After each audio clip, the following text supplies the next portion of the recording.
비켜요. 사람 잘못 보셨어요. 빙판 위에 쓰러진 여인이 떨리는 목소리로 중얼거렸습니다.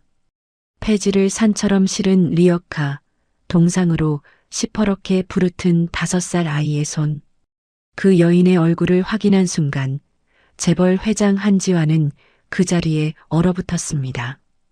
5년 전 막대한 위자료를 챙겨 해외로 떠난 줄 알았던 전처가 한겨울 달동네에서 폐지를 줍고 있었던 겁니다. 은수야. 지환의 두 눈에서 핏물 같은 눈물이 흘러내렸습니다. 그 아이가 누구의 핏줄인지, 5년 전 그날 누가 무슨 짓을 꾸몄는지, 모든 진실이 밝혀지는 순간 한 남자의 무자비한 복수가 시작됩니다. 사연을 시작하기 전에 구독과 좋아요 눌러주세요. 인생 꽃가마 사연 가족 여러분의 인생 여정 속에 평안과 행운이 가득 깃들기를 바랍니다. 겨울 한파가 도시를 집어삼킨 오후였습니다. 달동네 판자촌으로 오르는 가파른 골목길에는 살을 애는 칼바람이 휘몰아치고 있었죠. 신우그룹 회장 한지와는 검은 캐시미어 코트 위에 봉사조끼를 걸친 채 차에서 내렸습니다. 취재진의 카메라 플래시가 지환의 얼굴을 쉴 새 없이 두드렸습니다. 수행비서 최 팀장이 종종 걸음으로 지환의 옆에 붙으며 입을 열었습니다. 회장님, 여기서부터는 길이 험합니다.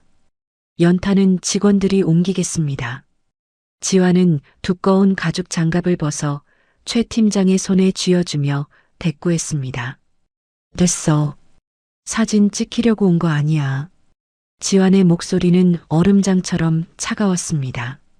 35의 나이에 신우그룹을 손에 쥔 사내답게 지환의 눈빛에는 한치의 흔들림도 없었습니다. 지환이 직접 지게를 짊어지자 옆에 있던 홍보팀장이 다급히 만류했습니다. 회장님, 정장 차림으로 무리이십니다. 어깨에 무리가 가시면 지게 하나 못 질 만큼 약해 보이나? 지환이 홍보팀장의 말어리를 잘랐습니다. 지환의 짧은 한마디에 홍보팀장이 입을 다물고 뒤로 물러섰습니다. 지환은 무거운 연탄 지게를 메고 빙판이 된 골목을 한 발 한 발 올랐습니다. 취재진은 그 모습을 놓치지 않으려 연신 셔터를 눌러댔죠. 비탈길 중턱쯤에 다다랐을 때였습니다. 좁은 골목 교차로에서 낡은 리어카 한 대가 끼익 소리를 내며 멈춰 섰습니다. 리어카에는 폐지와 빈 병이 사람 키만큼 쌓여 있었습니다. 끌고 있는 사람은 한눈에도 깡마른 몸집의 여인이었죠. 여인의 옆에서는 5살쯤 되어 보이는 어린 여자아이가 빨갛게 언손으로 리어카 뒤를 끙끙대며 밀고 있었습니다. 엄마, 내가 더 세게 밀게. 아이가 가쁜 숨을 몰아쉬며 외쳤습니다. 여인이 고개를 돌려 아이에게 짧게 답했습니다. 유리야, 위험해. 옆으로 비켜 서 있어. 여인의 목소리는 쉬어 있었지만 다정했습니다.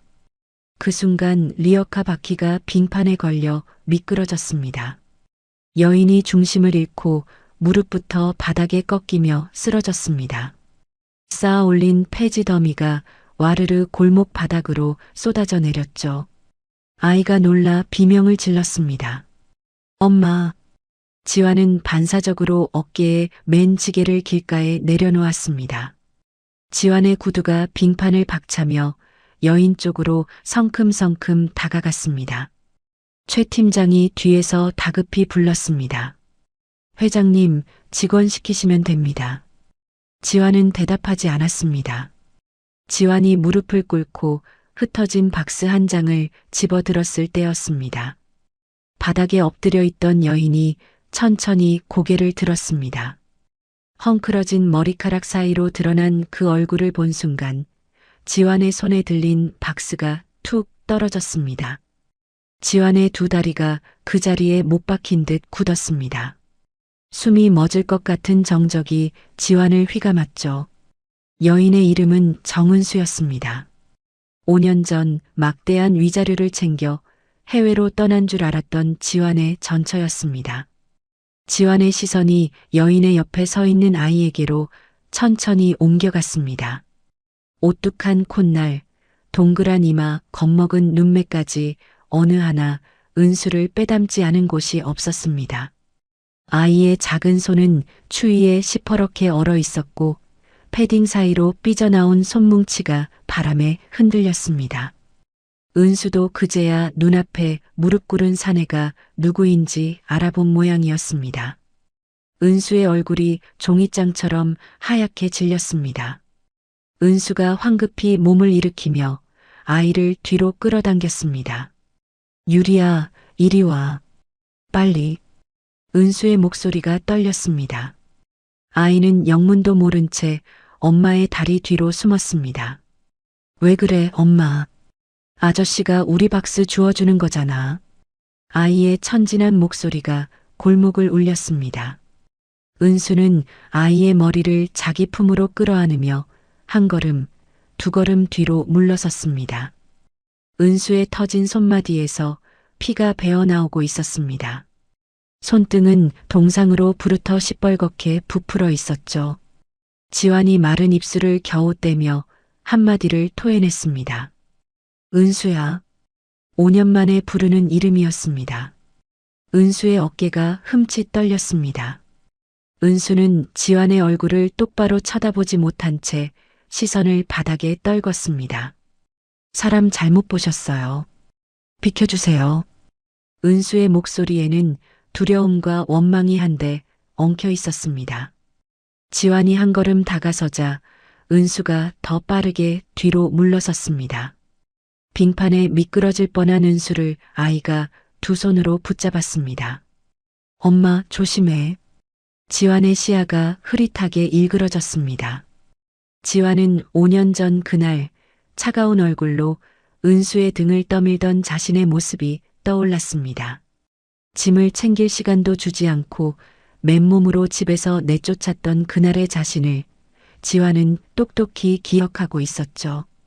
호의호식하며 어디선가 잘 살고 있을 거라 굳게 믿었던 여자가 한겨울 빙판 위에서 폐지를 줍고 있었습니다. 그것도 자신의 핏줄이 분명해 보이는 어린아이와 함께 말입니다. 잠깐만 기다려. 지환의 목소리가 갈라졌습니다. 지환이 손을 뻗자 은수가 아이를 가슴팍에 꽉 끌어안으며 외쳤습니다. 오지 말아요. 제발. 은수의 외침에 지환의 손이 허공에서 멈췄습니다. 은수는 떨어진 박스 몇 장만 황급히 주워 리어카 위에 얹은 뒤 아이의 손을 잡고 골목 아래쪽으로 발길을 돌렸습니다. 리어카는 그대로 둔 채였습니다. 빙판길을 미끄러지듯 내려가는 두 모녀의 뒷모습이 지환의 시야에서 점점 멀어졌습니다. 지환은 그 자리에 그대로 무릎을 꿇은 채였습니다. 지환의 검은 코트 자락이 진흙과 빙판 위에 너부러졌습니다. 취재진의 카메라가 지환의 얼굴을 향해 일제히 돌아갔지만 지환은 막을 생각조차 하지 못했습니다. 지환의 두 눈에서 굵은 눈물이 뺨을 타고 흘러내렸습니다. 한 방울, 두 방울, 핏물이 섞인 듯 시뻘건 눈물이었습니다. 재계의 황태자라 불리며 한 번도 약한 모습을 보인 적 없던 사내가 다 무너진 골목 한복판에서 어깨를 들썩이고 있었죠. 최 팀장이 황급히 양복 상의를 벗어 지환의 어깨를 감쌌습니다. 회장님, 일단 일어나시죠. 사람들이 봅니다. 지환은 최 팀장의 손을 거칠게 뿌리쳤습니다. 기자들 다 물려. 지금 당장. 지환의 목소리는 짐승이 우는 소리에 가까웠습니다. 그리고 저 여자 어디로 가는지 절대 놓치지 마. 한 발자국도 놓치면 안 돼. 회장님, 저분이 누구신지. 최 팀장이 조심스럽게 물었습니다. 지환이 고개를 들어 멀어지는 은수의 등을 바라보았습니다. 지환의 입에서 메마른 한마디가 새어나왔습니다. 내 아내야. 5년 전에 내가 내쳤던. 최 팀장의 얼굴이 굳었습니다. 지환이 떨리는 손으로 바닥에 떨어진 페이지 한 장을 다시 주워들었습니다. 페이지 위에는 아이가 크레파스로 그렸을 법한 삐뚤빼뚤한 글씨가 적혀 있었습니다. 우리 엄마 사랑해, 정유리. 지환의 손이 그 글자 위에서 사정없이 떨렸습니다. 골목 아래쪽에서는 은수가 아이의 손을 꼭 쥔 채 걸음을 재촉하고 있었습니다. 아이가 고개를 갸웃하며 은수를 올려다보았습니다. 엄마, 그 아저씨 왜 울어? 은수는 아무 대답도 하지 못했습니다. 은수의 두 눈에서도 뜨거운 것이 차오르고 있었으니까요. 은수는 입술을 깨물며 아이의 손만 더 단단히 끌어쥐었습니다. 바람은 점점 더 매서워졌고 하늘에서는 굵은 눈송이가 하나둘 떨어지기 시작했습니다. 해가 떨어진 신우그룹 본사 최상층은 정막에 잠겨 있었습니다. 저녁 일정을 모두 취소한 지환은 회장실 한쪽 가죽 소파에 몸을 묻은 채 위스키 잔을 손에 쥐고 있었죠. 유리잔 안에서 얼음이 천천히 녹아내리고 있었지만 지환은 한 모금도 입에 대지 않았습니다. 낮에 본 은수의 얼굴이 망막에 박혀 떨어지지 않았으니까요. 육중한 원목 문이 열리고 최 팀장이 조용히 안으로 들어섰습니다. 회장님 부르셨습니까? 지환이 잔을 탁자 위에 내려놓으며 입을 열었습니다. 앉아. 최 팀장이 맞은편 소파에 조심스럽게 자리를 잡았습니다. 지환의 눈빛은 낮에 그 흔들리던 모습과는 사뭇 달랐습니다. 얼음보다 더 차갑고 칼날보다 더 날카로웠죠. 오늘 본 거 자네 입에서 어디로도 나가면 안 돼. 알지? 여부가 있겠습니까? 정은수, 5년 전 이혼 서류 들고 집 나간 그 여자. 지금까지 어디서 뭐라고 살았는지 한 톨도 빠짐없이 가져와. 지환의 목소리가 잠겼습니다. 그리고 그 옆에 있던 아이. 몇 살인지, 아비가 누군지, 출생신고는 어디서 했는지 다 알아봐. 최 팀장이 잠시 머뭇거리다 입을 열었습니다. 회장님, 혹시 사모님께서 위자료를 받고 해외로 나가셨다는 그 보고가 사실이 아닐 가능성을 염두에 두십니까? 지환의 손이 잔을 쥐며 부르르 떨렸습니다. 내가 두 눈으로 봤어. 폐지 줍더라. 손이 다 터지고 갈라져서 아이 손은 새파랗게 얼어 있었고 지환의 음성이 갈라졌습니다. 5년 전에 누가 무슨 짓을 했는지, 그날 밤 그 자리에 누가 있었는지, 서류는 누가 만들었는지 다 까발려. 시간 끌지 말고 사흘 안에 가져오겠습니다. 최 팀장이 자리에서 일어나 깊이 허리를 숙였습니다. 문이 닫히자 지환은 다시 혼자가 되었습니다. 지환은 책상 서랍 깊숙한 곳에 넣어두었던 작은 사진 한 장을 꺼냈습니다. 신혼여행 때 찍은 은수의 사진이었습니다. 사진 속 은수는 붉게 상기된 얼굴로 환하게 웃고 있었죠. 지환의 손가락이 사진 속 은수의 얼굴을 천천히 쓰다듬었습니다. 사흘이 지난 오후였습니다. 회장실 책상 위에 두툼한 서류 봉투가 놓였습니다. 최 팀장이 굳은 얼굴로 봉투 옆에 섰습니다. 회장님, 보고 드리기 전에 마음을 단단히 잡으셔야 할 것 같습니다. 지환은 대꾸 없이 봉투를 뜯었습니다. 서류 첫 장에는 5년 전 회계 감사 보고서가 들어 있었습니다. 은수가 회사 자금 12억 원을 횡령했다는 내용, 그리고 거래처 임원과 부적절한 관계를 맺었다는 진술서가 첨부되어 있었습니다.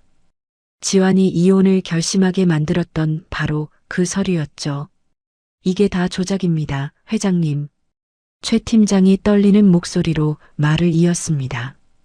당시 회계 책임자였던 윤 부장, 작년에 별장 한 채 받고 미국으로 이민 갔습니다. 그 별장 명의가 백 회장님 차명입니다. 지환의 손에 들린 서류가 우그러졌습니다. 진술서를 쓴 그 거래처 임원이라는 자도 5년 전 그 시점에 사모님과 단 한 번도 같은 공간에 있었던 적이 없습니다. 호텔 폐쇄회로 영상은 다 다른 사람을 끼워 맞춘 합성본이었습니다. 누가 시켰어? 지환이 이를 악물고 물었습니다. 최 팀장이 두 번째 서류를 책상 위에 올렸습니다. 백 회장님이십니다. 단독으로 기획하시고 직접 자금까지 대셨습니다. 지환은 의자 등받이에 머리를 깊이 기댔습니다. 지환의 어린 시절 어머니를 일찍 여의고 들어온 새어머니, 그러나 친어머니 못지않게 따랐던 사람이 바로 백 회장이었습니다. 신우그룹 부회장 자리에 앉아 지환의 손발이 되어주던 그 사람이 자신의 아내를 시궁창에 처박은 장본인이었던 겁니다. 한 가지 더 보고 드릴 것이 있습니다. 최 팀장의 목소리가 한층 무거워졌습니다. 제가 사모님 주민등록 말소 기록을 거꾸로 짚어 올라가다가 5년 전시 외곽에 있는 보건소 한 곳에서 사모님 명의 진료 기록을 찾아냈습니다. 집을 나가시기 한 달 전 진료입니다. 그 차트에 임신 4개월이라고 적혀 있었습니다. 지환의 어깨가 들썩였습니다. 뭐라고 했어? 다시 말해봐. 임신 4개월이셨습니다. 그 아이가 지금 사모님과 함께 있는 그 아이입니다. 지환은 자리에서 벌떡 일어났습니다. 지환의 손에서 위스키 잔이 미끄러져 카펫 위로 떨어졌습니다. 잔이 깨지는 소리가 회장실에 울려 퍼졌지만 지환은 그 소리도 듣지 못했습니다. 내 아이를 임신한 채로 쫓겨났단 말이야? 네. 사모님이 집을 나가신 뒤로 백 회장님 쪽 사람들이 한참을 따라붙은 모양입니다. 사모님은 그 감시를 피해 도시 외곽 판자촌으로 숨어드신 것으로 보입니다. 그 동네 통장 어르신 말씀으로는 만삭이 다 돼서야 동네에 들어오셨다고 합니다. 최 팀장이 봉투에서 종이 몇 장을 더 꺼냈습니다. 판자촌 입구에 있는 작은 슈퍼 주인이 사모님을 또렷이 기억하고 있었습니다. 만삭의 몸으로 새벽마다 폐지를 주우러 다니셨다고요. 그 슈퍼 주인이 자기 휴대전화로 찍어둔 사진이 한 장 있었습니다. 폐지 리어카에 기대시고 계시는 사모님 모습입니다. 최 팀장이 인화한 사진 한 장을 책상 위에 조심스럽게 올렸습니다. 배가 잔뜩 부른 은수가 낡은 리어카 손잡이에 기대 가쁜 숨을 몰아쉬고 있는 모습이었죠. 얼굴은 부어 있었고 입술은 다 터져 있었습니다. 이 사진을 본 슈퍼 주인이 동네 사람들 사이에 도는 이야기도 같이 알려졌습니다. 그 동네 무허가 산파일을 하시는 할머니가 사모님 출산을 직접 받으셨다고 합니다. 병원비가 없어서 그 할머니 댁 방 한 칸에서 아이를 낳으셨답니다. 그 뒤로는 식당 설거지, 새벽 청소, 공사판 밥 짓는 일까지 닥치는 대로 하시면서 아이를 키우셨고요. 지환의 손가락이 사진을 천천히 쓸어내렸습니다. 손가락이 사진 위에서 부르르 떨렸죠. 이 사진 말고도 동네 어르신들 진술서 받아왔습니다. 그 할머니 슈퍼 주인, 옆집 사시는 김씨 할머니까지 5분 진술이 다 똑같습니다. 지환의 어깨가 한번 크게 흔들렸습니다. 사진을 든 손이 가슴팍까지 천천히 올라왔습니다. 지환은 사진을 가슴에 끌어안고 무너지듯 의자에 주저앉았습니다. 35년 평생 한 번도 내본 적 없는 짐승 같은 울음이 지환의 목구멍을 찢고 나왔습니다. 내가 무슨 짓을 한 거야? 지환의 입에서 끊어진 신음이 새어나왔습니다. 은수야, 미안하다. 내가 미친놈이었다. 최 팀장은 차마 그 모습을 똑바로 쳐다보지 못하고 고개를 숙였습니다. 한참을 그렇게 엎드려 있던 지환이 천천히 몸을 일으켰습니다. 지환의 얼굴은 눈물범벅이었지만 눈빛만은 완전히 달라져 있었습니다. 최 팀장, 네 회장님, 백 회장 손에 쥐어진 거 다 빼앗아. 비자금 통장, 차명 부동산, 그쪽 줄에 선 임원들 약점, 하나도 남기지 말고 다 가져와. 지환의 목소리는 낮았지만 쇳소리가 섞여 있었습니다. 검찰 쪽 라인도 미리 다져둬. 내가 손짓 한 번 하면 바로 움직일 수 있게. 알겠습니다. 그리고 은수 모녀. 멀리서라도 무슨 일 없는지 사람 붙여서 지켜봐. 아직 내가 직접 나서면 안 돼. 더 놀라게 할 수는 없어. 최 팀장이 깊이 허리를 숙이고 회장실을 나섰습니다. 혼자 남은 지환은 책상 위에 놓인 사진과 어르신들의 진술서를 하나하나 다시 들여다보았습니다. 지환은 두 주먹을 꽉 그어쥐었습니다. 손톱이 손바닥을 파고들어 핏방울이 맺혔지만 지환은 통증을 느끼지 못했습니다. 창밖으로는 신우그룹의 거대한 간판이 환하게 빛나고 있었습니다. 지환이 그 불빛을 노려보며 낮게 중얼거렸습니다. 내가 가진 거 다 부숴서라도 그 사람한테 진 빚 한 푼도 안 남기고 갚을 거다. 밤은 길었고 회장실의 불은 새벽이 다 되도록 꺼지지 않았습니다. 봉사활동이 있었던 그날로부터 닷새가 지난 오후였습니다. 강 이사는 신우그룹 본사 지하 주차장 구석에 차를 댄 채 휴대전화를 귀에 바짝 붙이고 있었죠. 강 이사의 이마에는 식은땀이 송골송골 맺혀 있었습니다. 회장님, 큰일 났습니다. 한지환 회장이 그날 봉사활동 현장에서 정은수를 봤습니다. 수화기 너머에서 백 회장의 짜증 섞인 목소리가 새어나왔습니다. 뭐라고? 그 여자가 아직도 그 동네에서 기어다닌단 말이야. 애까지 데리고 있다고 합니다. 5살쯤 되어 보이는 계집아이라고. 애가 있어? 백 회장의 목소리가 잠시 끊겼습니다. 그 애가 만약 지환이 핏줄이라면 일이 아주 골치 아파져. 지금 당장 그 동네 정리해. 흔적도 안 남게. 알겠습니다. 강 이사가 통화를 끊자마자 어디론가 또 다른 전화를 걸었습니다.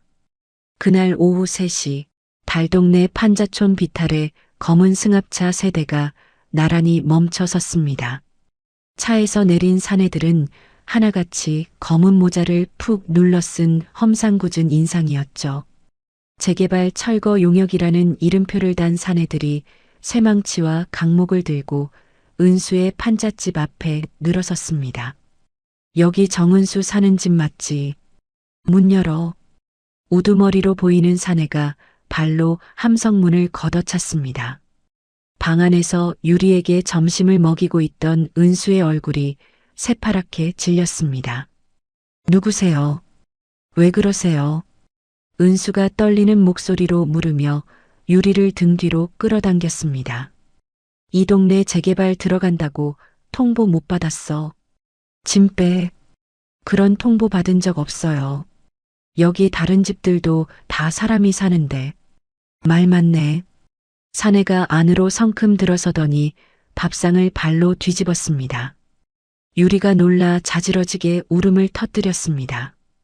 다른 사내들도 우르르 몰려들어와 살림살이를 닥치는 대로 부수기 시작했습니다. 은수가 유리를 가슴에 안고 외쳤습니다. 제발, 애가 보고 있어요. 그만하세요. 인연이 어디서 말대답이야. 사내 하나가 은수의 머리채를 잡아채려는 순간이었습니다. 골목 아래쪽에서 자동차 급정거하는 소리가 요란하게 울려 퍼졌습니다. 검은 세단 2대에서 양복 차림의 경호원들이 우르르 쏟아져 나왔죠. 선두에 선 사람은 다름 아닌 지환이었습니다. 손대. 지환의 목소리가 골목을 쩌렁쩌렁하게 울렸습니다. 지환의 뒤로 최 팀장이 휴대전화를 귀에 댄 채 따라 들어왔습니다. 방금 신고 들어갔습니다. 경찰 5분 안에 도착합니다. 경호원들이 사내들을 하나씩 제압하기 시작했습니다. 좁은 마당이 순식간에 아수라장으로 변했죠. 은수는 유리를 끌어안고 방구석으로 몸을 피했습니다. 그때였습니다. 넘어진 살림살이를 피해 뒷걸음치던 유리의 작은 팔에 깨진 장독대 사금파리가 깊게 박혔습니다. 엄마 아파. 유리의 얇은 팔뚝에서 새빨간 피가 주르륵 흘러내렸습니다. 은수가 비명을 질렀습니다. 유리야. 우리 유리. 은수가 입고 있던 얇은 카디건을 벗어 유리의 팔을 황급히 감쌌지만 피는 멈추지 않았습니다. 은수의 손이 사정없이 떨렸습니다. 지환이 단숨에 방 안으로 뛰어들었습니다. 이리 줘. 시간 없어. 지환은 망설임 없이 유리를 두 팔로 안아 올렸습니다. 은수가 본능적으로 손을 뻗었습니다. 애한테 손대지 마요. 지금 그럴 때가 아니야. 피가 너무 많이 나. 지환의 눈빛에 은수가 입을 다물었습니다. 지환은 유리를 안은 채 골목을 뛰어내려갔고 은수도 신발도 제대로 신지 못한 채 그 뒤를 쫓았습니다. 경호원이 뒷좌석 문을 열자 지환은 유리를 무릎에 앉히고 자기 양복상의로 아이의 팔을 단단히 감쌌습니다. 신우대학병원으로. 사이렌 켜고 가. 지환의 명령에 운전기사가 가속 페달을 밟았습니다. 은수는 맞은편 좌석에 앉아 유리의 다른 손을 꼭 쥐고 있었습니다. 유리는 지환의 가슴팍에 얼굴을 묻은 채 흐느끼고 있었죠. 지환이 떨리는 손으로 아이의 등을 천천히 쓰다듬었습니다. 괜찮아. 아저씨가 의사 선생님께 데려갈 거야.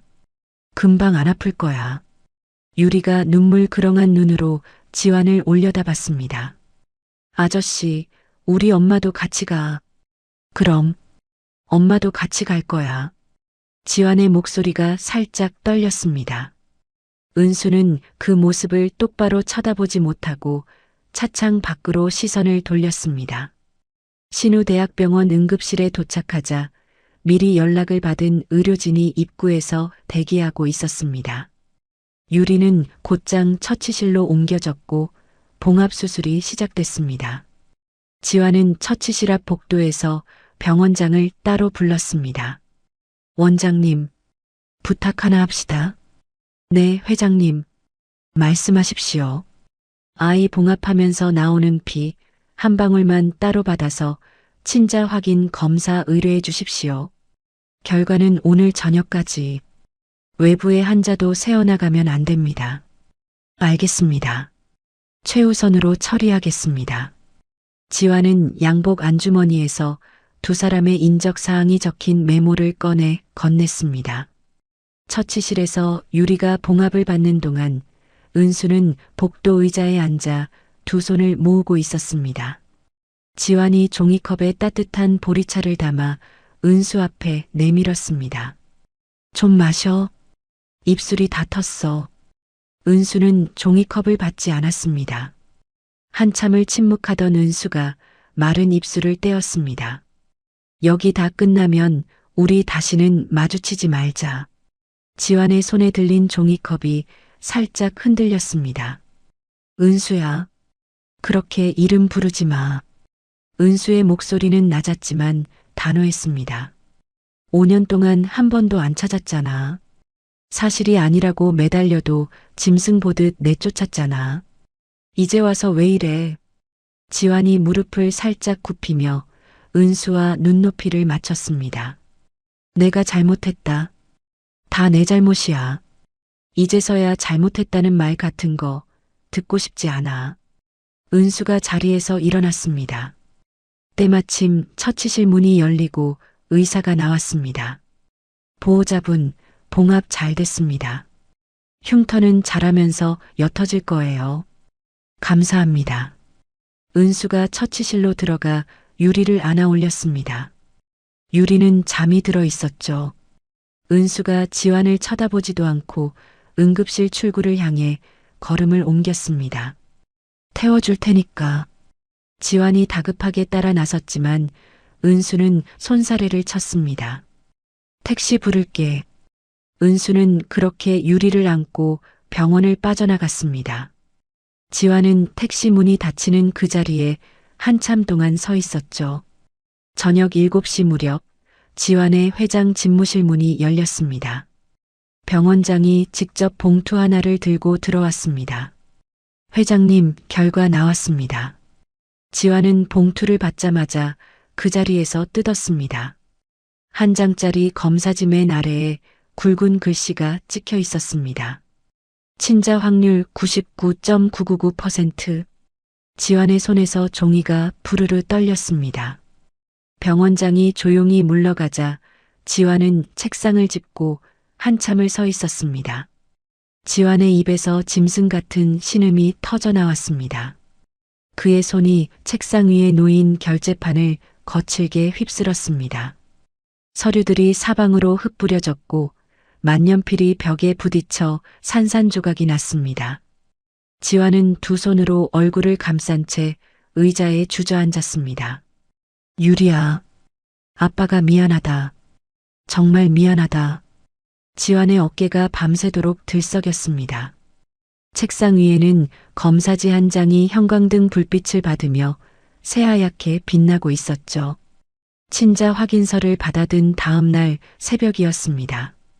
지환은 한숨도 자지 못한 얼굴로 검은 세단에 올랐죠. 동이 트기 전 어둑한 도로 위를 달려 도착한 곳은 은수 모녀가 임시로 머물고 있는 외곽의 작은 모텔이었습니다.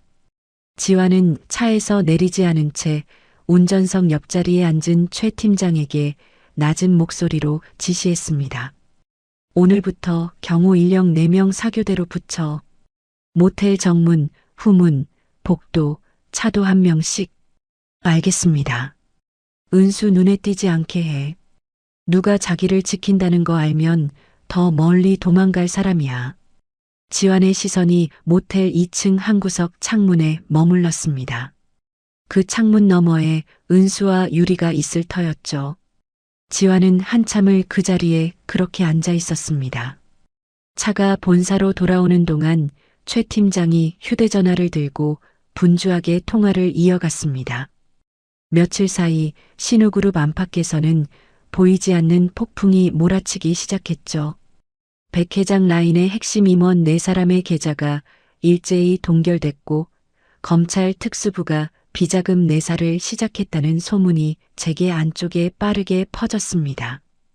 백 회장의 최측근으로 알려진 박 전무는 출국하려다 공항에서 출국 금지에 걸렸다는 이야기까지 돌았습니다. 백 회장의 자택 거실에서는 안색이 잿빛으로 변한 백 회장이 휴대전화에 대고 고함을 치고 있었습니다. 누가 이 정보를 흘리고 있는 거야. 수화기 넘어 강 이사가 더듬거리며 답했습니다. 회장님, 그게 한지환 회장님 쪽에서 우리 라인 임원들 약점을 다 쥐고 있는 것 같습니다. 다들 등을 돌리기 시작했습니다.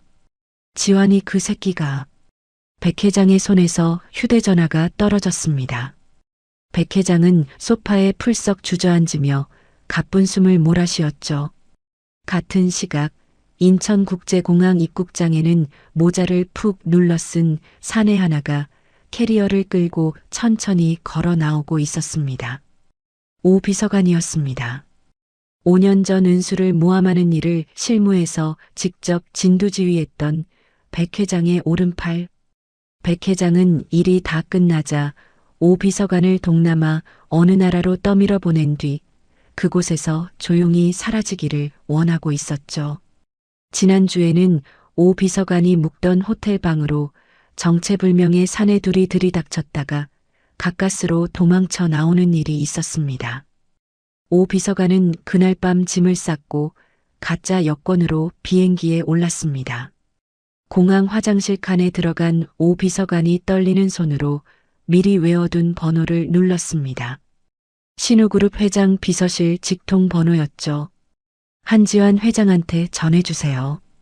오 비서관이라고 하면 알 겁니다. 백 회장 약점 다 가지고 들어왔습니다.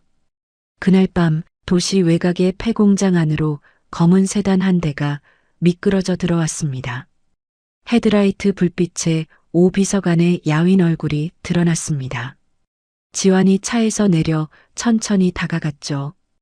경호원들은 멀찍이 떨어진 곳에 자리를 잡았습니다. 오 비서관. 회장님. 오 비서관이 마른 침을 삼키며 고개를 숙였습니다.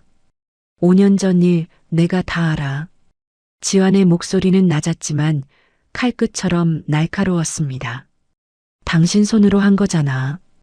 회계 서류 만든 것도 진술서 사주한 것도. 죄송합니다. 백 회장님 지시를 거역할 수가 없었습니다. 변명 듣자고 부른 거 아니야. 가져왔어. 오 비서관이 떨리는 손으로 안주머니에서 작은 USB 하나를 꺼냈습니다. 여기에 다 있습니다. 5년 전 백 회장님이 저한테 직접 지시하시는 음성 파일, 조작 전 원본 회계 자료, 그리고 차명 계좌기 자금, 장부까지. 회장님이 원하시는 거 다 들어 있습니다.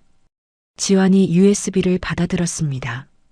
대가는 도피 자금 10억과 가족들 신변 보호 부탁드립니다. 제 처와 어린 아들이 지금 시골 처가에 숨어 있습니다. 백 회장님 사람들이 그쪽까지 손을 뻗치기 전에 오늘 밤 안으로 다 처리해 주지. 대신 한 가지. 지환이 오 비서관의 눈을 똑바로 응시했습니다. 임시주주총회 잡을 거야. 그 자리에서 증인으로서 백 회장 얼굴 앞에서 다 토해내. 오 비서관의 얼굴이 일그러졌습니다. 그렇게 하겠습니다. 그래야 저도 살 수 있을 테니까요. 가족 데리고 안전한 데로 옮겨줄 사람 곧 갈 거야. 거기서 기다려. 지환은 그 한마디만 남기고 등을 돌렸습니다. 검은 세단이 폐공장을 빠져나가는 동안 지환의 손에 쥐어진 USB는 차갑게 식은 채였습니다. 본사 회장실로 돌아온 지환이 노트북에 USB를 꽂았습니다. 화면에 음성 파일 목록이 주르륵 떴죠. 지환이 첫 번째 파일을 재생하자 5년 전 그날의 백 회장 목소리가 흘러나왔습니다. 오 비서관, 정은수 그년 회계 횡령건으로 엮을 거야. 12억 정도면 적당하지. 윤 부장한테 따로 사람 보내두고 호텔 영상은 합성으로 깔끔하게 만들어. 지환이 그애 절대 의심 못하게 해야 돼. 지환의 손이 마우스 위에서 부르르 떨렸습니다. 임신했어요. 그건 어떻게 합니까? 임신은 무슨 임신? 그 핏줄이 이 그룹 안으로 들어오면 안 돼. 모르는 척 내치면 알아서 떨어져 나갈 거야. 못 떨어져 나가면 그땐 또 그때 일이고. 지환이 노트북을 콱 닫았습니다. 지환의 입에서 짐승 같은 신음이 새어나왔죠. 한참을 그렇게 앉아있던 지환이 인터폰을 눌렀습니다. 최 팀장, 들어와. 문이 열리고 들어선 최 팀장에게 지환이 USB를 던지듯 건넸습니다. 이거 사본 5개 떠. 하나는 검찰, 하나는 내 변호인단, 하나는 자네가 직접 보관, 2개는 금고. 네, 회장님. 그리고 백 회장 라인 이사들. 그쪽 비위 자료 다 정리됐지. 11명 중 8명은 오늘 안에 회장님 쪽으로 넘어옵니다. 나머지 3명은 끝까지 백 회장 옆에 붙어 있을 것 같습니다. 8비면 충분해. 지환이 의자에 깊이 몸을 기댔습니다. 임시주주총회 공고 내일 아침 7시에 띄워. 안건은 백 회장 해임 단 하나. 언론 통제는 어떻게 해? 막지 마. 오히려 다 풀어. 백 회장이 살 구멍 한 군데도 못 찾게. 최 팀장이 깊이 허리를 숙이고 회장실을 빠져나갔습니다. 다음 날 새벽 7시 신우그룹 공시 게시판에 임시주주총회 소집 공고가 떴습니다. 백 회장의 자택 거실에서는 텔레비전 속보를 본 백 회장이 손에 쥐고 있던 찻잔을 그대로 떨어뜨렸죠. 찻잔이 깨지는 소리가 거실에 메아리쳤지만 백 회장은 깨진 도자기 조각조차 줍지 못했습니다. 백 회장의 입이 덜덜 떨렸습니다. 지환아, 너 정말 이 어미한테 이러는 거니?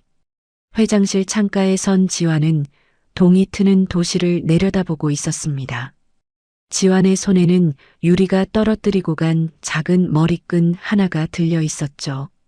응급실 처치실에서 떨어져 있던 분홍색 머리끈이었습니다. 지환이 그 머리끈을 가슴 안주머니에 천천히 집어넣었습니다. 이제 시작이야.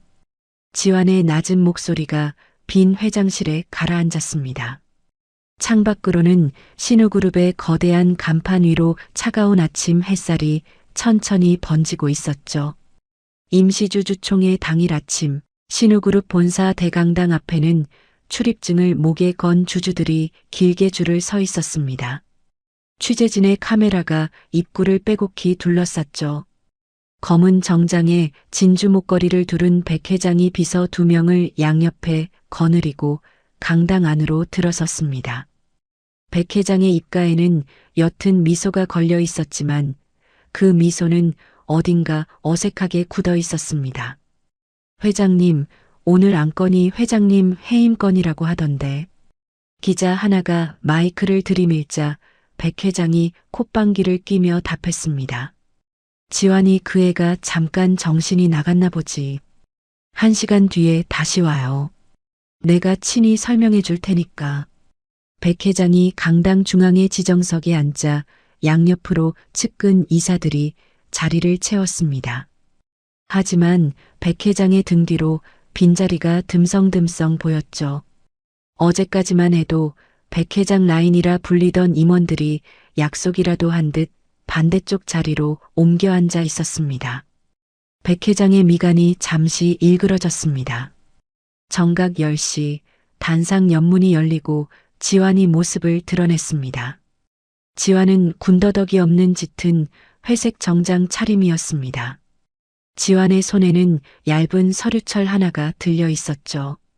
지환이 단상에 오르자 강당 안이 일순간 조용해졌습니다. 바쁘신 와중에 와주신 주주 여러분께 감사드립니다. 지환의 목소리는 차분했지만 강당 구석구석까지 또렷하게 울렸습니다. 오늘 안건은 한 가지입니다. 신우그룹 부회장 백영자 회장의 해임건입니다. 객석에서 작은 술렁임이 일었습니다. 백 회장이 손에 쥔 부채를 탁자에 탁 내려놓으며 입을 열었습니다. 지환아, 이 어미가 무슨 잘못을 했길래 회사 망신을 시키는 거니? 가족끼리 풀일을 이렇게까지 끌고 와야 했어. 가족이라는 단어, 지금 이 자리에서는 쓰지 마세요. 지환의 한마디에 백 회장의 어깨가 흠칫 떨렸습니다. 지환이 손짓을 하자 대형 스크린이 천천히 내려왔습니다. 5분만 들어주십시오. 스크린에 영상이 떴습니다. 5년 전 백 회장의 집무실에서 녹음된 음성 파일이 강당 안에 울려 퍼졌죠. 오 비서관, 정은수 그년 회계 횡령건으로 엮을 거야. 윤 부장한테 따로 사람 보내두고 호텔 영상은 합성으로 깔끔하게 만들어. 객석에서 짧은 비명이 새어나왔습니다. 백 회장의 얼굴이 단번에 잿빛으로 변했죠. 임신했어요. 그건 어떻게 합니까? 그 핏줄이 이 그룹 안으로 들어오면 안 돼. 모르는 척 내치면 알아서 떨어져 나갈 거야. 음성이 끊기자 강당은 숨소리조차 들리지 않을 만큼 고요해졌습니다. 백 회장이 자리에서 벌떡 일어섰습니다. 저거 조작이야. 누가 내 목소리 흉내 낸 거라고. 국립과학수사연구원에서 어제 자정에 감정 끝났습니다. 음성 동일인 일치 판정 나왔고요. 지환이 2번째 화면을 띄웠습니다. 백 회장의 차명 계좌 내역이 줄줄이 떠올랐습니다. 케이맨 제도, 싱가포르, 홍콩까지 줄잡아 7개의 차명 계좌에 흩어진 돈이 700억이 넘는다는 사실이 만천하에 드러났죠. 여기 계신 주주 여러분 회사 돈입니다. 한 푼도 빠짐없이. 객석 곳곳에서 분노에 찬 고함이 터져나왔습니다. 백 회장, 이게 무슨 짓이야? 우리 배당금 빼돌려서 사모은 거 아니야. 백 회장 옆에 앉아있던 측근 이사 하나가 슬며시 자리에서 일어나 뒷자리로 옮겨갔습니다. 또 한 명, 또 한 명. 백 회장 옆자리가 순식간에 비었습니다. 백 회장이 두리번거리며 외쳤습니다. 박전무, 김 이사, 어디 가는 거야? 너희 자리 시켜준 게 누군데? 아무도 백 회장을 돌아보지 않았습니다. 지환이 손을 한번 들었습니다. 강당 뒷문이 열리고 검찰 수사관 7명이 일제히 들어섰습니다. 선두에 선 부장검사가 백 회장 앞에 서서 영장을 펼쳤습니다. 백영자 씨, 특정경제범죄가중처벌법상 횡령 그리고 살인교사 미수 혐의로 긴급 체포합니다. 살인교사? 그게 무슨 소리야? 백 회장이 비명에 가까운 소리를 질렀습니다. 지환이 한 발 앞으로 나서며 답했습니다. 오 비서관 호텔방에 사람 보내신 거, 그것도 다 자료로 남아 있습니다. 이 어미한테 어떻게 이래? 지환아, 너 진짜 이러면 안 되는 거야. 백 회장이 지환을 향해 손을 뻗었지만 수갑이 백 회장의 손목을 먼저 채웠습니다. 강당 뒷줄에 앉아있던 강 이사가 슬그머니 자리에서 일어나 빠져나가려다가 다른 수사관에게 그대로 붙잡혔습니다. 강성훈 씨, 사문서 위조 및 동행 혐의로 같이 가시죠. 저는 시키는 대로 한 것뿐입니다. 회장님, 회장님이 다 시키신 거잖아요. 강 이사가 백 회장을 향해 비명을 질렀지만 백 회장은 강 이사를 노려볼 뿐 아무 말도 하지 못했습니다. 수갑이 채워진 두 사람이 수사관들에게 양팔을 붙들린 채 강당 뒷문을 향해 끌려갔죠. 백 회장이 마지막으로 단상 위의 지환을 향해 고개를 돌렸습니다. 지환아, 이 어미는 다 너 잘 되라고 한 일이야. 지환은 백 회장을 똑바로 바라보았습니다. 지환의 입가에는 어떤 표정도 떠오르지 않았습니다. 오늘부로 신우그룹과 백 회장의 인연은 끝났습니다. 다시는 이 건물 안에 발 들이지 마세요. 지환의 차가운 한마디에 백 회장의 다리가 풀썩 꺾였습니다. 수사관들이 백 회장을 부축해 끌고 나갔습니다. 강당 안에서는 박수 소리가 천천히 터져나오기 시작했죠. 총회는 빠르게 마무리됐습니다. 백 회장의 모든 직함이 박탈됐고 신우그룹 정관에서 백 회장 이름이 영구히 지워진다는 결의가 만장일치로 통과됐습니다. 지환은 단상에서 내려오자마자 최 팀장에게 짧게 지시했습니다. 펜트하우스 준비됐지? 네. 모든 동선에 경호 깔아뒀고 입주 청소도 마쳤습니다. 은수 모녀 모셔와. 해가 기울 무렵 지환은 도시 한복판이 내려다 보이는 최고층 펜트하우스 거실에 서 있었습니다. 초인종이 울리자 지환이 직접 현관문을 열었죠. 유리를 등에 업은 은수가 작은 가방 하나를 든 채 문 앞에 서 있었습니다. 은수의 표정은 굳어 있었습니다. 여기서 살라고? 내 집이라고 생각하면 돼. 나는 안 들어와도 되고 들어와도 돼. 내가 정해. 지환의 목소리가 평소답지 않게 조심스러웠습니다. 은수가 거실 안을 한 바퀴 둘러보았습니다. 넓은 통유리창 너머로 도시의 불빛이 쏟아져 들어왔습니다. 유리가 등에서 살짝 고개를 들고 두리번거렸죠. 엄마, 여기 우리 집이야. 은수가 유리의 작은 등을 토닥였습니다. 잠깐 머무는 거야, 우리 딸. 지환이 거실 한가운데에 천천히 무릎을 꿇었습니다. 은수의 발끝이 그 자리에 멈췄죠. 뭐 하는 거야? 5년 전에 했어야 할 사과, 지금이라도 할게. 지환의 어깨가 살짝 떨렸습니다. 내가 너를 의심했어. 내 손으로 너를 내쳤어. 우리 유리 한 번도 안아주지 못했어. 미안하다. 내가 정말 잘못했다. 은수는 한참 동안 지환을 내려다보았습니다. 은수의 눈에서 눈물이 한 방울 떨어졌습니다. 하지만 은수는 그 눈물을 손등으로 거칠게 닦아냈죠. 무릎 펴. 그런 거 본다고 마음 풀리는 거 아니야. 알아. 5년이야. 5년. 그 시간을 무릎 한 번 꿇는다고 되돌릴 수 있다고 생각하지 마. 은수의 목소리에는 얼음 조각이 박혀 있는 것 같았습니다. 알아. 그래도 곁에 있게 해줘. 그것만. 은수는 대답하지 않았습니다. 은수가 유리를 안은 채 안쪽 방으로 걸음을 옮겼습니다. 유리가 지환의 뒷모습을 어깨너머로 한참 동안 쳐다보았죠. 방문이 닫히자 지환은 그 자리에 무릎을 꿇은 채 오래도록 일어나지 않았습니다. 거실 한쪽 벽시계가 자정을 알리는 종을 천천히 울렸습니다. 지환은 그제야 몸을 일으켜 거실 소파 한 구석에 자리를 잡았습니다. 오늘 밤은 그곳에서 보낼 작정이었죠. 방 안에서는 유리의 작은 숨소리가 가늘게 새어나오고 있었고 그 옆에서 은수가 두 손으로 얼굴을 가린 채 소리 없이 어깨를 들썩이고 있었습니다.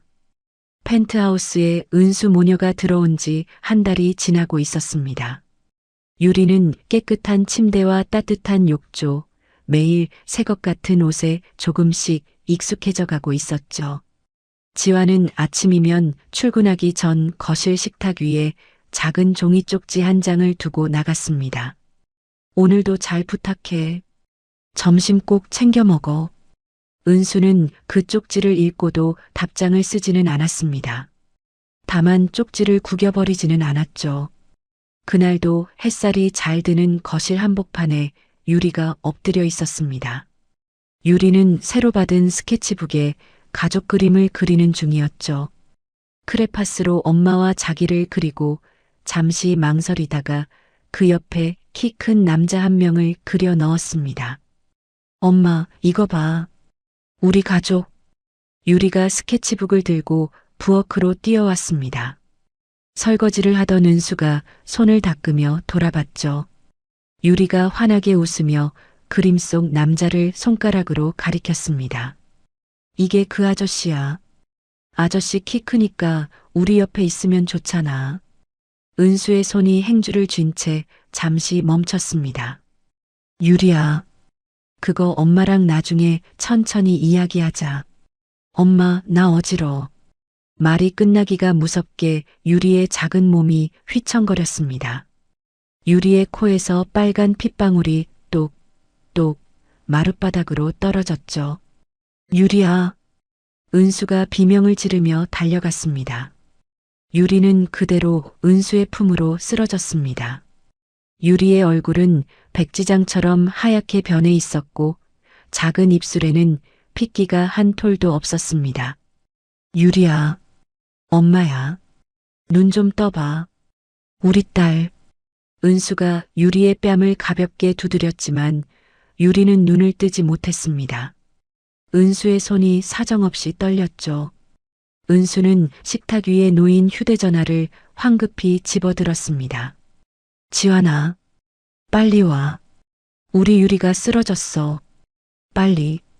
은수의 목소리는 거의 절규에 가까웠습니다.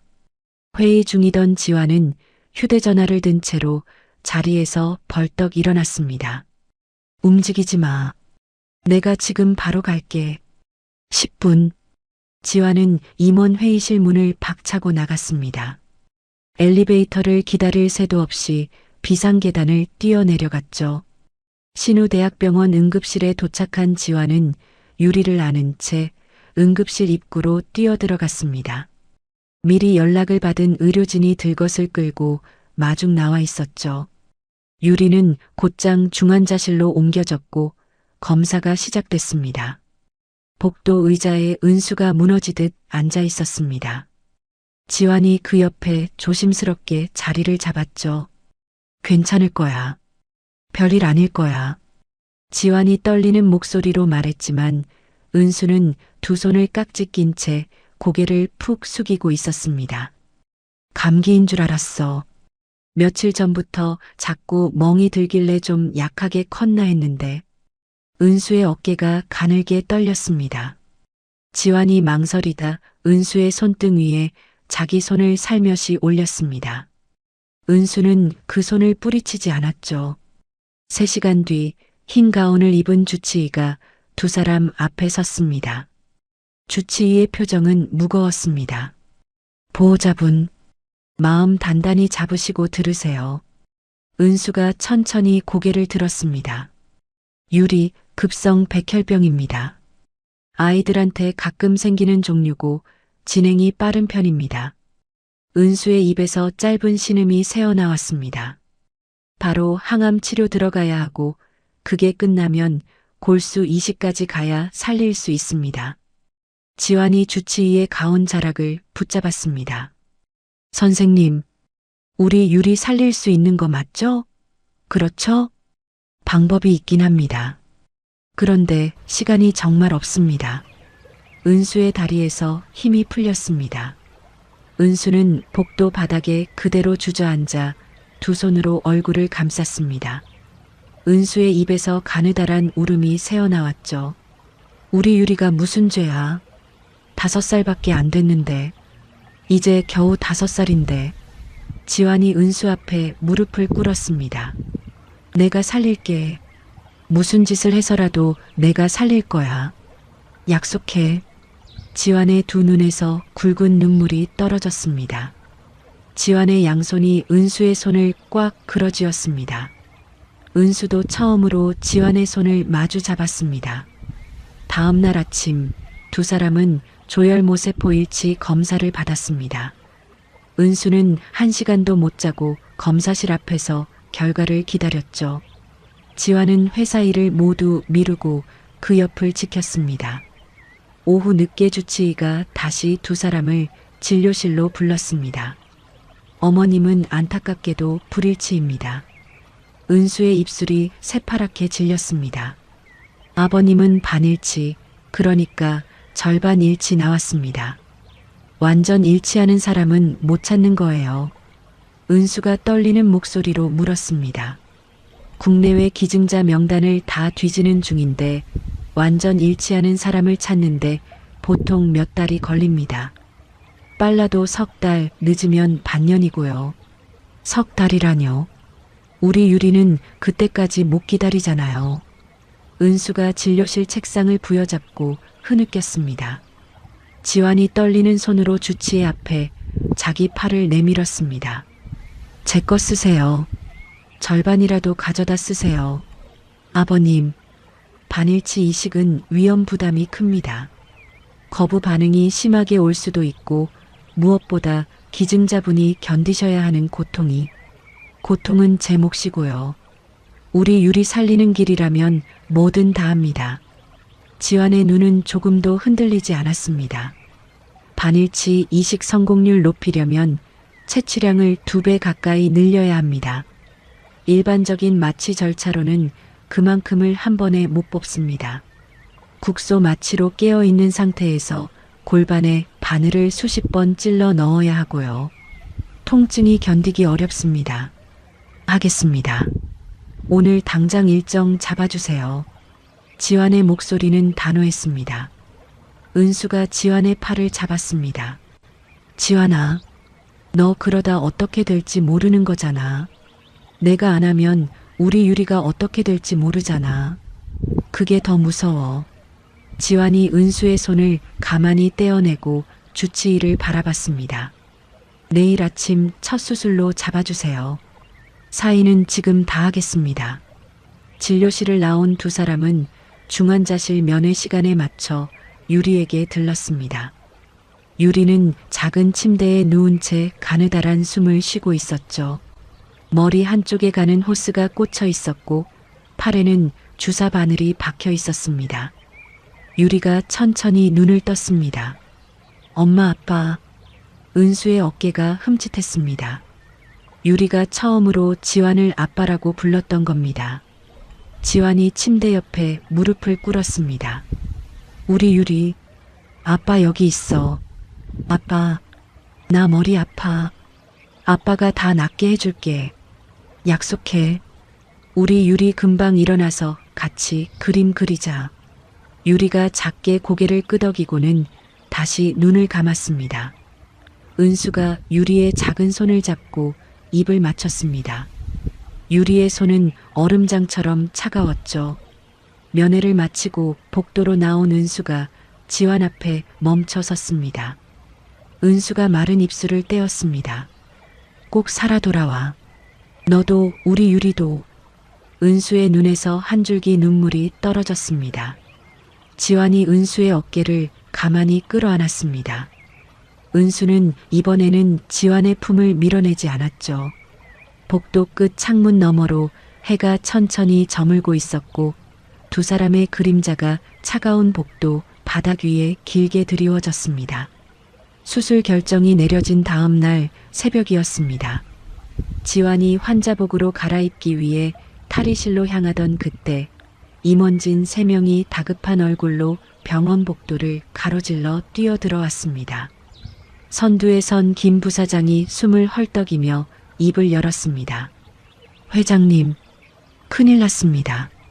뉴욕 쪽에서 오늘 정오까지 회장님 사인 받아가야 한답니다. 합병 계약 최종본입니다. 오늘 못 가.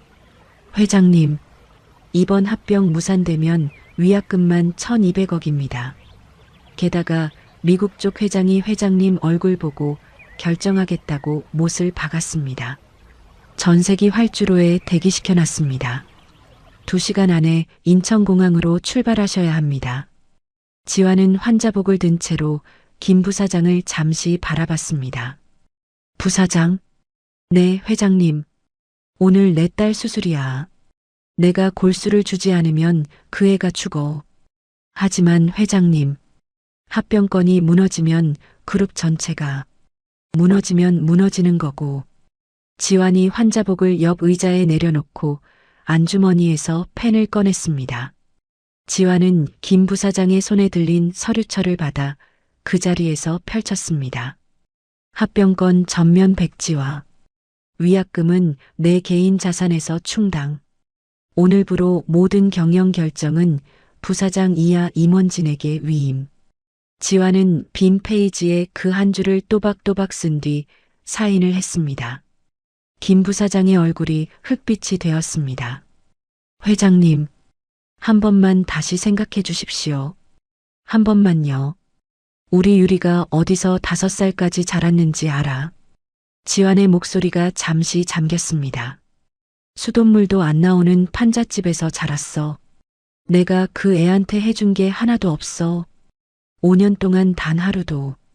오늘 그 애 살리는 일까지 못하면 나는 사람도 아니야. 김 부사장이 입을 다물었습니다. 지환이 환자복을 다시 집어들고 탈의실 안으로 들어갔습니다. 수술실 앞 복도에서는 은수가 두 손을 모은 채 서 있었습니다. 은수의 입술은 마른 종이처럼 갈라져 있었죠. 환자복으로 갈아입은 지환이 천천히 다가왔습니다. 기다리고 있어. 금방 끝낼게. 꼭 살아서 나와. 걱정 마. 우리 유리 옆에 있어줘. 지환이 은수의 손등을 살짝 잡았다가 놓았습니다. 수술실 문이 열리고 지환이 안으로 사라졌죠. 은수는 그 문 앞에 한참 동안 서 있었습니다. 수술실 안에서는 지환이 수술대 위에 엎드리는 자세로 누웠습니다. 주치의가 지환의 어깨 위에 가만히 손을 올렸습니다. 회장님, 마지막으로 다시 한번 여쭙겠습니다. 전신 마취 들어가는 거 정말 안 해도 됩니까? 반일치 이식이라 양이 많아야 한다고 하셨잖아요. 전신 마취 들어가면 그만큼 못 뽑는다고. 그래도 통증이 정말 심합니다. 보통 분들은 절반도 못 가서 그만하자고 하십니다. 그만 안 합니다. 지환이 짧게 답했습니다. 우리 딸 살릴 양이 안 되면 절대로 멈추지 마세요. 끝까지 가주세요. 주치의가 작게 한숨을 쉬며 고개를 끄덕였습니다. 간호사가 지환의 허리깨를 살균액으로 닦았습니다. 국소 마취제 주사가 골반 부근에 천천히 들어갔습니다. 잠시 뒤 굵은 채취 바늘이 의사의 손에 들렸죠. 들어갑니다. 바늘이 지환의 골반뼈를 뚫고 들어왔습니다. 지환의 등 근육이 한 차례 크게 굳었습니다. 지환은 이를 악물고 베개 한 귀퉁이를 움켜쥐었습니다.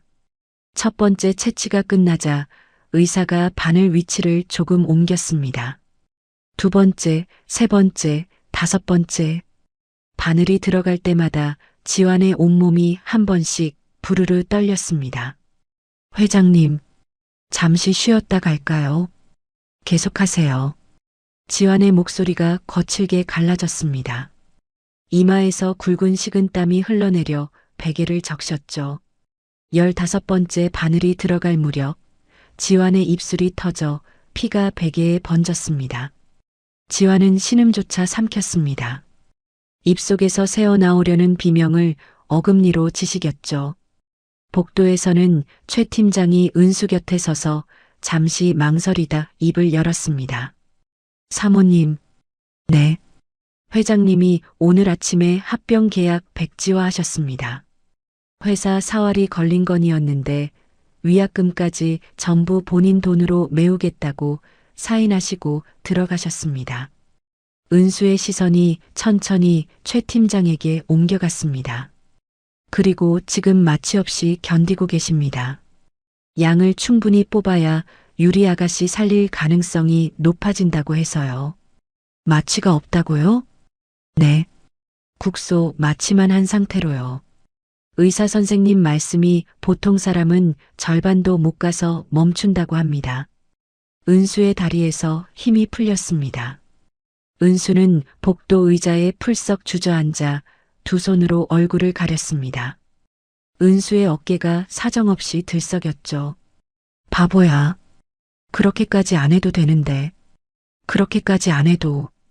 은수의 입에서 끊어진 흐느낌이 새어나왔습니다. 지난 5년 은수가 한겨울 새벽 폐지를 줍던 그 시간 내내 가슴 깊은 곳에 단단히 잠가두었던 빗장이 천천히 풀려 내려갔습니다. 은수의 눈에서 굵은 눈물이 떨어졌습니다. 그 눈물에는 더 이상 원망이 섞여 있지 않았습니다. 수술실 안에서는 마지막 채취가 끝나는 중이었습니다. 지환의 얼굴은 잿빛으로 변해 있었고 입술 끝이 부르르 떨리고 있었죠. 주치의가 지환의 손등을 가만히 두드렸습니다. 회장님, 다 끝났습니다. 정말 대단하십니다. 지환이 가까스로 입술을 떼었습니다. 우리 유리 살릴 수 있는 만큼 다 뽑았어요? 네, 충분합니다. 충분합니다, 회장님. 말이 끝나기가 무섭게 지환의 의식이 끊겼습니다. 간호사들이 지환을 회복실로 옮기는 사이 채취된 조혈모 세포는 곧장 유리가 누워있는 무균실로 옮겨졌습니다. 무균실 한쪽 유리창 너머로 은수가 두 손을 모은 채 서 있었습니다. 유리의 작은 팔에 가느다란 호스가 연결되고 그 호스를 타고 지환의 골수가 천천히 유리의 혈관으로 흘러 들어가기 시작했죠. 은수는 유리창에 이마를 살짝 댄 채 작게 속삭였습니다. 우리 딸, 아빠가 보내준 거야. 꼭 받아. 꼭 받아서 일어나야 돼. 이식이 끝나갈 무렵 은수는 회복실로 자리를 옮겼습니다. 침대에 누운 지환의 얼굴은 핏기가 하나도 없었습니다. 입술은 다 터져 있었고 손등에는 링거 바늘 자국이 여러 개 나 있었죠. 은수가 침대 옆 의자에 앉아 지환의 손을 가만히 잡았습니다. 지환아. 지환은 깊은 잠 속에 빠져 있었습니다. 있잖아. 나 5년 동안 매일 밤 너 원망했어. 너 안 보고 죽었으면 좋겠다고 빌었어. 우리 유리가 너 닮아가는 거 볼 때마다 가슴이 무너졌고 은수의 목소리가 잠겼습니다. 근데 오늘만큼은 내가 우리 곁에 있어줘서 다행이라고 생각했어. 그러니까 일어나. 일어나서 우리 셋이 같이 밥 먹자. 은수의 눈에서 떨어진 눈물이 지환의 손등 위로 떨어졌습니다. 은수가 지환의 손을 들어 자기 뺨에 가만히 갖다 댔습니다. 지환의 손은 차가웠지만 그 안에서 가느다란 맥박이 천천히 뛰고 있었죠. 창밖으로는 새벽 별 하나가 희미하게 빛나고 있었습니다. 은수는 그 별을 바라보며 밤새도록 지환의 손을 놓지 않았습니다. 회복실의 시계가 째깍거리는 소리만이 두 사람 사이를 가만히 채워주고 있었습니다. 1년이 흘렀습니다. 교회의 한적한 단독주택 마당 위로 봄 햇살이 따뜻하게 내려앉고 있었죠. 짧은 단발머리에 노란 원피스를 입은 유리가 잔디밭 위를 깡충깡충 뛰어다니고 있었습니다. 유리의 옆에는 흰색 털이 복슬복슬한 강아지 한 마리가 신이 나서 꼬리를 흔들었죠. 콩이야, 이리 와. 같이 뛰자. 유리의 웃음소리가 마당 가득 퍼졌습니다. 유리의 두 뺨은 발그레했고 머리카락은 햇볕 아래에서 윤기를 내며 찰랑했습니다. 1년 전 무균실에 누워있던 그 창백한 아이의 모습은 어디에서도 찾을 수 없었죠. 뒷마당 그릴 앞에서는 헐렁한 셔츠 차림의 지환이 고기를 굽고 있었습니다. 지환의 옆구리에는 앞치마 끈이 헐겁게 묶여 있었고 손에는 집게가 들려 있었죠. 지환이 그릴 위에 고기를 뒤집으며 큰 소리로 외쳤습니다. 유리야, 손 씻고 와. 다 익었어. 네, 아빠. 유리가 강아지를 안고 마당 수도가로 달려갔습니다. 지환이 그 모습을 바라보며 옅게 웃었습니다. 넥타이도 정장도 비서도 없는 그 자리에서 지환은 한없이 편안해 보였습니다. 지환은 석 달 전 신우그룹 회장직을 공식적으로 내려놓았습니다. 주주총회 자리에서 직접 마이크를 잡고 소유와 경영을 완전히 분리하겠다는 선언을 한 거였죠. 재계에서는 한바탕 큰 소동이 일었지만 지환의 결심은 흔들리지 않았습니다. 지환은 그날 회장실 문을 잠그고 그 열쇠를 후임 전문 경영인의 손에 직접 쥐어주고 본사를 떠났습니다. 은수가 쟁반에 그릇과 수저를 담아 마당으로 나왔습니다. 은수의 머리는 단정하게 묶여 있었고 얼굴은 한결 둥그러져 있었습니다. 은수가 그릇을 식탁에 내려놓으며 지환에게 다가왔죠. 많이 익었네. 이제 그만 구워도 될 것 같은데. 우리 유리가 잘 구운 거 좋아하잖아. 너무 태우지 마.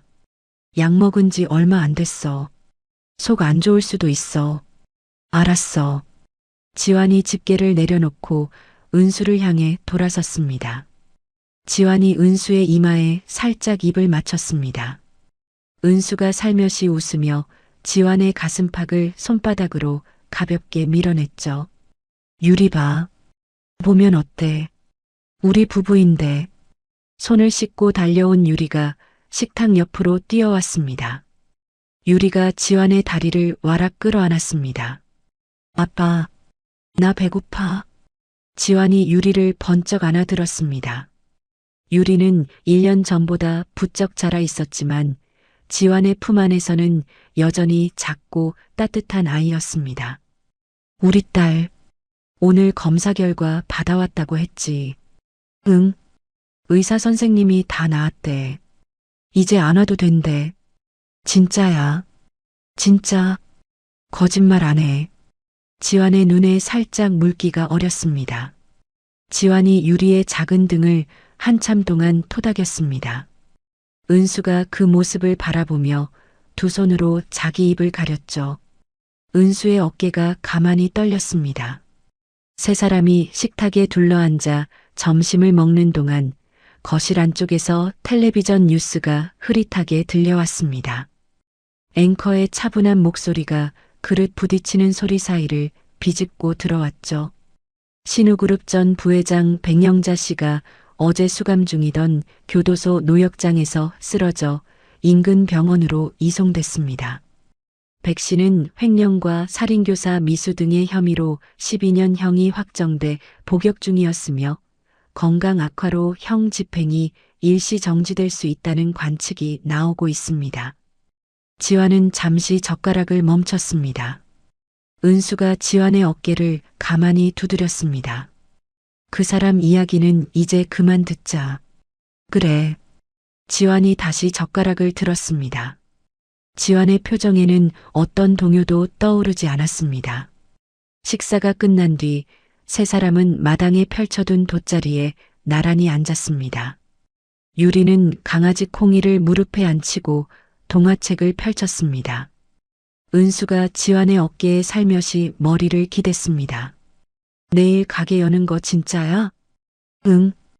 빵 반죽 어제 다 해뒀어. 오븐도 새벽에 시운전 다 마쳤고, 이름은 진짜 그걸로 갈 거야. 유리네 베이커리. 우리 딸 이름이 들어가야지. 은수가 살짝 웃었습니다. 재벌 회장이 빵집 사장한다고 다들 비웃을 텐데. 비웃으라지. 나는 빵 굽는 게 더 좋아. 빵 반죽 한번 해본 적도 없는 사람이. 그러니까 더 열심히 배워야지. 은수가 지환의 옆구리를 살짝 꼬집었습니다. 지환이 작게 웃으며 은수의 손을 잡았죠. 유리가 동화책에서 고개를 들고 두 사람을 번갈아 쳐다보았습니다. 엄마, 아빠, 나도 가게에서 도와줘도 돼? 우리 유리는 손님한테 인사하는 거 해줘. 어서 오세요. 안녕히 가세요. 내가 그거 잘해. 유치원에서 선생님이 인사 1등이라고 했어. 그래. 우리 딸이 1등이지. 지환이 유리의 머리를 가만히 쓰다듬었습니다. 유리가 까르르 웃으며 다시 동화책에 코를 박았습니다. 다음 날 새벽 5시 동네 어귀의 작은 가게 앞에 노란 간판이 환하게 불을 밝혔습니다. 간판에는 손글씨로 또박또박 유리네 베이커리라고 적혀 있었죠. 가게 문이 열리자 갓 구운 빵 냄새가 골목 가득 퍼져나갔습니다. 지환은 흰색 앞치마를 두르고 오븐 앞에 서 있었습니다. 지환의 이마에 송골송골 땀이 맺혔습니다. 여보, 우유식빵 다 됐어. 지환이 트레이를 들고 진열대 앞으로 나왔습니다. 앞치마를 두른 은수가 진열대 유리를 닦다가 환하게 웃었죠. 오늘 첫 손님 누가 될지 궁금하다. 누가 와도 1번 손님은 우리 유리 거잖아. 맞다. 유리빵부터 따로 빼놓자. 가게 한쪽 작은 의자에는 유리가 동화책을 펼쳐들고 앉아 있었습니다. 유리는 새 원피스를 입고 머리에는 작은 리본핀을 꽂고 있었죠. 엄마, 손님 와요. 손님. 문에 달린 종이 청량하게 울렸습니다. 첫 손님이 가게 안으로 들어오자 유리가 의자에서 폴짝 뛰어내렸습니다. 어서 오세요. 유리의 인사소리가 가게 안에 통통 튀어 올랐습니다. 지환과 은수가 마주보고 작게 웃었죠. 은수가 손님에게 빵을 권하는 동안 지환은 오븐 안에서 새 빵을 꺼내 진열대 위에 가지런히 놓았습니다. 가게 창밖으로는 봄 햇살이 천천히 골목을 적시고 있었습니다. 도시 한복판의 수십 층 빌딩도 합병 계약서도 회장 명함도 이제 지환의 손에는 없었습니다. 대신 지환의 손에는 따끈한 빵 한 덩어리가 들려 있었죠. 은수가 그 손을 마주 잡았습니다. 유리가 두 사람의 다리 사이로 비집고 들어와 까르르 웃었습니다. 세 사람이 함께 진열대 너머로 마주본 봄날의 아침은 지환이 평생 가져본 어떤 부와 권력보다도 환하게 빛나고 있었습니다. 한겨울 빙판 위에서 흘린 한 방울의 피눈물이 5살 어린 딸의 생명을 살리고 한 가족을 다시 이어붙였습니다. 지환은 수십조 원의 합병도 회장의 자리도 미련 없이 내려놓았습니다. 그 자리에 남은 것은 갓 구운 빵 한 덩어리와 아빠라고 부르며 달려오는 어린 딸의 웃음소리, 그리고 5년의 원망을 모두 내려놓은 아내의 따뜻한 눈빛이었습니다. 화려한 왕관보다 소박한 앞치마가 더 잘 어울리는 사람. 세상에 수많은 부와 권력을 가졌던 한 남자가 진짜 행복은 결국 가족의 손을 맞잡는 그 한순간에 있었다는 것을 우리에게 가만히 일러주는 듯합니다. 인생 꽃가마 가족 여러분도 오늘 곁에 있는 사람의 손을 한 번 더 따뜻하게 잡아주는 하루가 되시기를 바랍니다. 이야기를 끝까지 들어주신 분이 계시다면 잘 들었다고 댓글 하나만 남겨주세요. 인생 꽃가마 사연을 시청해 주셔서 감사합니다.